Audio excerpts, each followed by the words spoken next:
성호르몬으로 인해 가을철 남성들의 우울감을 높이는 또 다른 이유, 바로 탈모입니다.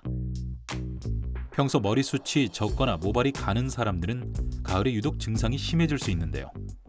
이런 계절성 탈모가 남성들의 불안과 우울감을 더 높이게 되는 겁니다. 최근 들어 국내 탈모 환자 중엔 일반적으로 알고 있는 노화나 선천적 유전 요인이 아닌 스트레스나 호르몬과 같은 후천적인 환경 요인으로 진료를 받는 경우가 꾸준히 늘고 있습니다. 특히 계절성 탈모는 건강한 모발을 가진 사람도 찬바람이 불기 시작하면서 머리카락이 유독 많이 빠지거나 가늘어지는 증상을 나타내는데요.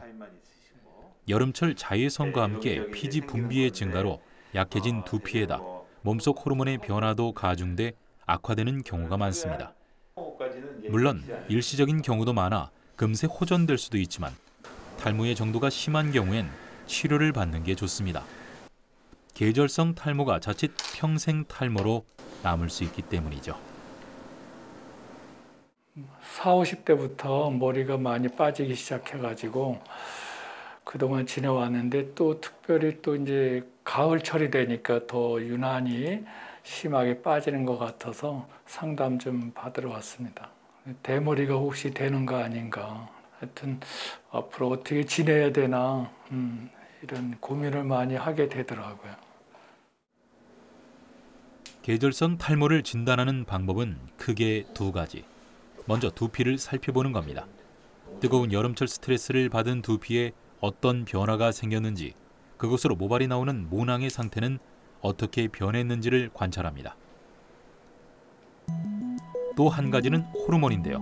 근본 원인은 역시 햇빛입니다.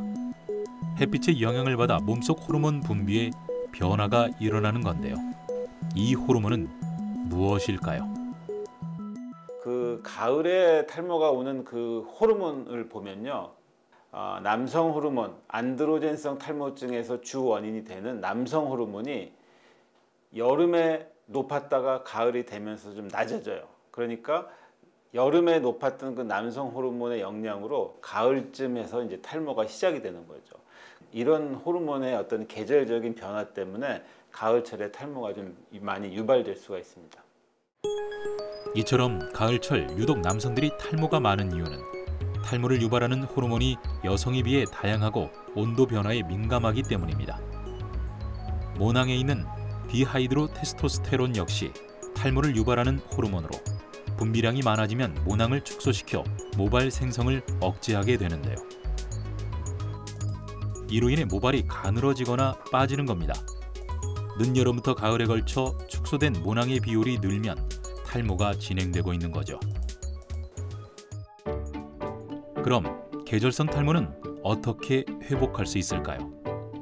물론 심할 경우엔 전문적인 치료를 받아야겠지만 그 전에 일상에서 탈모를 예방하는 것이 회복의 시작이 될 수 있습니다. 환절기에 건조해지는 두피에 수분이 충분히 공급될 수 있도록 물을 많이 마시고, 과도한 음주와 흡연은 모근의 피지 분비량을 늘려 탈모를 유발할 수 있는 만큼 피하는 것이 좋습니다.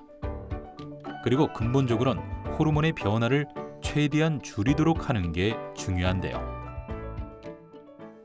사실 어떤 질환이든지 간에 치료보다는 예방이 더 좋은 건데요. 계절성 탈모를 예방하기 위해서는 그 계절성 탈모를 악화시키는 인자를 막아주거나 차단시켜주면 되는데, 말씀드렸듯이 호르몬의 영향을 받지 않습니까?